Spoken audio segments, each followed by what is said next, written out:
কিতারে ভাই আশরাফ আর কামিল কিতা করা তোমরা ভালো আছো নি দুই যোগ আলহামদুলিল্লাহ ভাইসাব। বড় হয়েছে অত রাইত ফোন দিছো কিতাবা বিষয় বা ও তো রাইত ফোন দিছি এখন কইতাম কিলা রে ভাই আমার তো রাইত ঘুমায় না বুঝছত নি কেনে বা কি হয়েছে? এ এখন সমস্যা তো হয়ে গেলে তুই তো গেলে 3-4 মাস হয়ে আনলো এ তুই যাইবার সময় জেনে জেনে অতটা ঠেকা ঋণ করিয়া গেলে তুই কইলে গিয়া 2 মাসের ভিতরে ঠেকা ফাটাই দিবে এখন 3 মাস 4 মাস 5 মাস হয়ে আসছে এ এখন তো মানুষ আইয়া দিনও এগোয়ায় সকালে এগোয়ায় বিকালে এগোয়ায় রাত এখন তো আমি যে বিপদে পড়ছি এখন খার দুয়ারও যাইতাম আমি তুই ঠেকা উগা ফাটাস না রে ঋণ মারি দেনে কিন্তু মারতে আরে বাবা হিসাব ঠিক আছে ওদের বড় হয়েছে তো কয়রায় আমি তো জেলা মনে করছিলাম আমি যে কেয়ার বিষয়ে আইলাম অতটা টাকা খরচ কইরা আইয়া আমি তো জেলা চিন্তা করছিলাম আইয়া রুজি কইরা এগুন দিলেইমো 3 মাসের ভিতরে লেইমো যে তুমি ঋণ আনছো কিছু এখান তো বুঝলাম এখান তো আমারও জানা আছে মানে আমি যেটা চিন্তা করছিলাম আইয়া কেন খাম যদি আমার এখানে সকলটা ঠিক থাকে জেলা দেখাইছে বেতন নতুন পাইছা তুমি তো নিজেও দেখলাই এটা যে কন্ট্রাক্ট পেপারও জেলা তোমার দেখাইলো বেতন দিব 25,000। তো আমি তো চিন্তা করছি পাইছা আইও তোমার যদি দিলা খাম দিলাই আমি দিলাইমো অনেক এখানে যে পাইছা আমি কোম্পানি নানি তোমার খামও দেন না মাত্র দেয় একদিন দিয়া কয় জানাইমো দে আরো সপ্তাহ গিয়া দে তোমার ওই একদিন খাম তো মানে ইলা খামে পাইছা আমি কিলা তোমার এই টেকাটা দিতাম খোসেন আমি তো নিজেও খাইতে পারাম না আর এই তোমার এই ঋণের পয়সা কিলা দিতাম পাইছা খোসেন মানে তুমি দেনে এক চাপ সৃষ্টি করায়। তুই কান কই দিয়ে জেনে আমার তো ইজ্জত এখন তো ইজ্জত লইয়া টান পড়ছে বে তুই যে সময় পাগল হয়ে গেলে যাইতে লন্ডন লাইতে আশরাফও না করলো তোরে হয় না ভাই সাহেব খাম নাই এখন যাইবার তোরা আগে টেকা টুকা তোরা দোলা করি দিন বাদে আমিও সাহায্য করবো না হেও তো দিল 5 লাখ হলে এ তো ওই সময় তোরে কইছিল যে নে আরো তোরা 2-3 মাস যাওক যে এক ব্যবস্থা করি আরো তোরা ঠেকা টুকা তোরা জমাই দিন তুই পাগল হয়ে গেলে তুই যাইতে 2 মাসের ভিতরে ঠেকাই ঠাইয়া যাইবে বাংলাদেশও এখন আমি মুখ দেখাইতাম পারলাম না খেউর খেউর গেছেও অনেরাও বড় হয়েছে আমি তো জেলা মনে করি আইসলাম রা হিসাব লন্ডন আইসলাম তো আমার লাগে আইসি নিবা আইসি তো তোমরা লাগিও বা মানে আমি যেটা চিন্তা করে আইসলাম বড় হয়েছে আমি নয় বুঝছিলাম খাম কইরা ইটার ইন তো মারিলিম বা রাখারা মানে ইনো জেলা ইয়া মনে করছি ইলা তো ভাইরাম না বড় হিসাব মানে কোম্পানি খাম দেন না ইনো যে লন্ডন যে আমি তো ইস্ট লন্ডন আছি ইস্ট লন্ডন তুমি যে সারে দিকে যতজনে আইসো ইনো তো দি পাইছা একটা রুমর ভাড়া লই খালি একটা রুম ভাড়া লইলেও পাইছা যে 4 লাখ 900 থেকে 1,000 পাউন্ড দেওয়া লাগে খালি রুম ভাড়াও তেবলা তুই আমি যে খাইতামই পয়সা পাইতাম কয় আর ই চলতাম কইতাম আমি পয়সা পাইতাম কয় ই ফিনতাম আমি এটা কইতে পাইতাম পয়সা বুঝছেন। তুই জানি কইরে আমি গিয়ে জিকাইতাম মিস লন্ডন আমি কিতা লন্ডন থাকি না কিতা আমি বাংলাদেশত লন্ডন তো দেখ এখন নাই আমার কইছে আরো তো আইসুন জানিবা গ্রামের খেউরে জিগাইলে ভাইবা খবরটা তুমি তো বুঝলাই না গ্রাম থেকে আমি জানি না রে আশরাফে কিন্তু করে ভাই আমি এখন শর্মর জ্বালা আমি বাড়িতেই পারবি না এখন ওই ভাইসাব, আমি তো কিতা কইতাম পয়সা বেচারা বুঝে খো বুঝছো নি বড় পয়সা তুমি ঋণদারে কামিল ভাই। বুঝে খো আমি তোরা রুজি করি দে রবা 2 মাস যাক দুটো তোরা সময় দিত তারা আমি দিলেই মনে পয়সা কিন্তু ওইলো পয়সা রাখতাম না রেবা আমি জানি না কিতা করতাম এখন ওই দিলে এবার আমি তো 5 লাখ দিলাম, এখন তো আমার তো টাকা পয়সা নাই। আশরাফে যদি পারে রেবা তোরা কিছু টাকা দেখ ধরবা নাইলে তো এই ঋণদারে দেখার তো অবস্থা রাখতো না ঋণ কইরে আইসি রেবা লন্ডন ঠিক আছে আইসলাম ও আশায় কই আইও রুজি কইরে আচ্ছা দিমুনে মানে খাম নিজে পাইরাম না মানে নিজেও চলতে পারাম না মানে ঋণ মারতাম কিলা কোসেন পাইছো না মানে অতটা ওই টাকা ভাই খরচ আমি করে আইছি মানে তো আমি দেশও যাইতে পারতাম না এবার। ওই ভাই ঠিক আছে বুঝলাম, আমি তো 5 লাখ দিলাম, কিন্তু এখন আমার তো টাকা পয়সা নাই। দেখা যাক ঠিক আছে এখন তুমি আশরাফে যারা দেওয়া লাগে জরুরি, জরুরি আশরাফে যারা দেওয়া কইছিলা লাগে আমি আইতাম না যে কিছু সময় ভাই না। আমি কইলাম আইবার কথা আশরাফে কইছিলা বলে ভাই সব লন্ডন অবস্থা বালা না রে বা খাম না অতটা টাকা খরচ করে যাইবার। ঠিক আছে তুমি যে কইছিলা তোমার ফরেন বন্ধু কেন আসো হইন ইতার কাছে খবর লইও কইছিলা বুঝলাম আমি কেন অনেক তো ফায়ার আমি তো দেশ থেকে কেমন বুঝছিলাম না রে ভাই আমি তো মনে করছি আমার লগরিতে আইচইন তা আমিও যাই গিতে গেলে কি তো আমিও বালা বালা রুজি করতাম অনেক তোরে ভাই বুঝছি ভাই, বুঝছি দেখা আমি নিজেও করছি বিপদ বুঝছি ভাই। মানে বড় ভাই হিসেবে জানি তাইনটি মানুষ সাতাইলা রে বাড়িত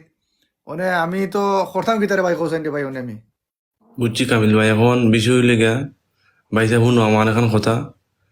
এখন যারে দিতে হয় মানে জরুরি দেওয়ার, না দিলি না হয় এরে আপাতত আস্তে আস্তে শেষ করাম আমি। আমি আগামী মাসও 2.5 লাখ টাকা দিলাম তোমার অ্যাকাউন্টে, বুঝছো নি? আস্তে আস্তে ভাই ঋণ শেষ করে কিতা করবো আমার পাই না নি। এখন অন্যান্য অবস্থা খারাপ, এখন কিতা করবাই আমি তো 5 লাখ টাকা দিলাম এখন। বড় ভাইছে একটা করো কাদে নাইলে আমরা দিনে ওদের বাজারও কিছু জায়গা আছে ওগুন তো নাইলে বেশি লোক কাদের ভাই অনেক কর্ম কিতা মানে আমরা পড়ে গেছি বিপদ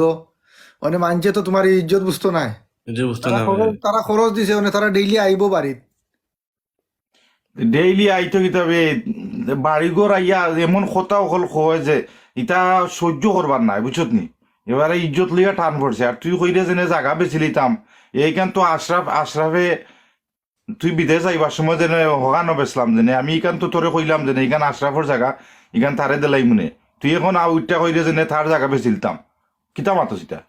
তো অনেক করতাম কিতা ভাইসা অনেক তো বিপদের মানে আমরা অনেক ঈদের ঋণ কইরা দিয়ে আইয়া টেকলাম তো লাগে দেখা যায় বা অনেক আমি আইসলাম যেটার লাগি আইয়া ইনে উল্টা ধরিল না আমি কর্ম কিতা কোসাইন বা ই কোন বিপদে করলাম ভাই লন্ডন আইয়া তো দেখা যায় আরো বিপদে করলাম বা বিপদ তো আমরা তো আগেও কইলাম আশরাফে তো আগেও কইলো তার ফ্রেন্ড বন্ধুরে জিজ্ঞা করিয়া তুই তো কথা শুনলে না রে ভাই বুঝছত নি। এখন আইসলাম রে বাবা আইসা ও আশায় তো আইসলাম কই আইলে তুমিও আর এই বন্ধু হাতরে গেলায় না ই গৃহস্থিটা চাল্লায় দুই ভাই দুই দেশে যদি থাকি তোমার কষ্ট লাগি তো আইসা আইলাম বা মানে আইয়ার আইসা মনে করলাম আমি আরো নিজে বিপদে বললাম আরো ওই পয়সা এখন টেনশন করিও না এখন কিতা করবা বড় পয়সা বিপদ আসুন ঋণ বিনের সাফে এর মাঝে আম্মাও অসুস্থ এখান তো বুঝরা কিছু মানে মিলাই তো টেনশন বড় আইসা তো এখান তাই নিজে বুঝরা মানে তাই নিজে তো চিন্না মানছে ঋণটা দিছেও হয় হয় বাড়ি ঘর আয়রো ও হুন্ডাম গতকালকে বিলে আইয়া বিলে একগে বিলে গালাগালি কইরা গেছে ইয়ে তার ঋণ বিলে আগামী মাসে দেওয়া লাগবো মানে হয়। মানুষ রে ভাই এটা কর্মকিতা মানে আমরা আইনা ঋণ আইনা তো বিপদে পড়ে গেছি আনছিলাম ও আশায় আচ্ছা যাই গাইয়া দিলে এমনি দিদি খাম খাস ঠিকঠাক তাকে দিলে মানে রে ভাই কর্মকিতা কেন খাম খাস দেন না রে ভাই তুই তো নিজে জান রে তোর ফ্রেন্ড বন্ধু এটা তো আইসনি কেন তুই তো জান রে খবর হয়ে লয় রে হয় মানে হয় কাম যদি দিলাই তো কোম্পানিটা আয় তো আর আমার ই গাইল মানুষের গাইল বখাও না লাগে না বুঝছি ভাই ওই টেনশন করো না কিতা করবা এখন পয়সা তো পরে কিছু সমস্যার মাঝে কাম করো রবা তুমি জেলা পারো হাতে ভাবে দুইটা বুঝাইয়া আরো 2টা মাসের টাইম লও জেলা পারি আমিও কিছু দিব মনে আমি দেখি আমি যেসব লাগান একটা খাম ব্যবস্থা করি আমি দিরাম রয়েছে বুঝছো নি অনেক কিতা করবা রে হয়েছে আমরা কাছে সহ্য করিলা রে অনেক কিতা করবো ওই ওই পয়সা খাইলকো আছে রে ভাই মিটিং একটা বুঝছত নি ও দুইজনে যারা আমি দিরাম রয়েছে বুঝছো নি অনেক কিতা করবা রে হয়েছে আমরা কাছে সহ্য করিলা রে অনেক কিতা করবো ওই ওই পয়সা খাইলকো আছে রে ভাই মিটিং একটা বুঝছত নি ও দুইজনে যারা জেলা পারি রে আমরা ব্যবস্থা করে দিব মনে অনেক কিতা ওই পয়সা ও পয়সা দিবা নে আমিও দিমনে পাই তো পারি আর আশরাফে যারা দেওয়া জরুরি তারা দিলে আশরাফে যেখান কইছে আগা ও যেনে ও মাসের শেষে বেতন পাইলে দিব আমি তারারে কইমু নে বুঝাইয়া বিলে ভাই আইন তোমরা চিন্তা করিও না তোমরা দুইজনের টাকা আমরা আদা আদি মারমু আর কামিল দেখ রে ভাই তুই কোনো ডেলিভারি ওটা কোনটা দোকানের খাম পাস নি রে ভাই ই- বড় হয়েছে তারা ওখান থেকে বুঝে কইলে বললে রা ভাই আমার ভাই গোটা খাম পাইছে না রা কোম্পানি খাম দেন না রাবা এছাড়া তা বুঝার চেষ্টা করো রাবা দোকান মাসখান কষ্ট করে তোমরা আঙ্গেজ করো রাবা দিলাইব না পয়সা রাখতো না রাবা দিলাইব না ওখান থেকে ওরা বুঝাই রাবা এইটা না রে তোমরা বুঝরাই না ও যেনে বেটায় আরো দুইজন রে ঋণ দিছে বুঝছো নি আশরাফুল এখন ঋণ দিয়া ইতাই আর বেটার ফোনও তুলেন না এর লাগি বেটায় আমার সামনে ভাইয়া একবারে আমারে দুনিলা বুঝছো নি বুঝরাম এটা তো তোমার ইচ্ছা কিতা কইরা করেন না বুঝরাম এটা বুঝছো নি আর ইতা যেটা অবস্থা কররা আর গাঁর মানছে ও দেখো লন্ডন যাই দেখো কিতার লাগি লন্ডন যাইতে আসলা ঋণ করিয়া ইনা সিনা কতটা মাত্রা রে ভাই আমি খালি জুম্মাত যাই আর গিয়া খোল্লা তলে দি দিয়ে আইই রে ভাই আগে তো বইয়া পয়সা তুমি টেনশন করিও না আমিও বেতন পাই ও মাসের লাস্টে বেতন পাইয়া আর কামিল ভাই তো পারো তুমি দিলে গিয়ে বুঝছো নি দিয়া দুই ভাই ভাই আমার বড় ভাই বাসাই দম না বুঝছো না কথা আচ্ছা রে ভাই এনতে আর তোমরা যেটা ভালো মনে করো তুমি এক কাম কইরো বারে সাহাদিরে তোমার সামনে আনিলিও সাহাদিরে কইও বলে হইতা বেটা তো ইয়ে অনুরোধ কথা বেটা কথা রাখবো রাবা আর কইও দোকান মাস বাদে আমি জেলা ফারি দিরাম বুঝছো নি ঋণ খেয়ে রাখতাম না রে বাবা ঠিক আছে ওই অনেক আইছি জায়গা দিদেশ কষ্ট তুরা ওইব রয়েছে বাট আমি একটা ব্যবস্থা করে দিলাম রাবা ওখানটা বুঝে আচ্ছা রে ভাই এনতে আর ঠিক আছে তোমরার কত অনো থাকি যাও আর আমি খাইলকু গিয়া তার অনুরোধ করবো নি আর বাক্কার আইতুই গেছে রে ভাই আর ঠান্ডা উন্ডা লাগে বুঝছত নি তে আর আমি- আচ্ছা বড় ঘুমাই হইছে, যাবো। ঠিক আছে আমি এখন তুমি ঘুমাই চেষ্টা থাকো করবো আর কালকে ফোন দিম নি একবার আচ্ছা দিও আর আশরাফ তুই ভালো আছো তোর ভাই সপ্তাহ জি হয়েছে ভালো জি আলহামদুলিল্লাহ আছি ভালো ওকে তে আর ভালো তা করে ভাই আর সকলরে সালাম দিও আমার বাসার আচ্ছা নি ইনশাল্লাহ ওকে ওকে ওকে বড় হইছে ওকে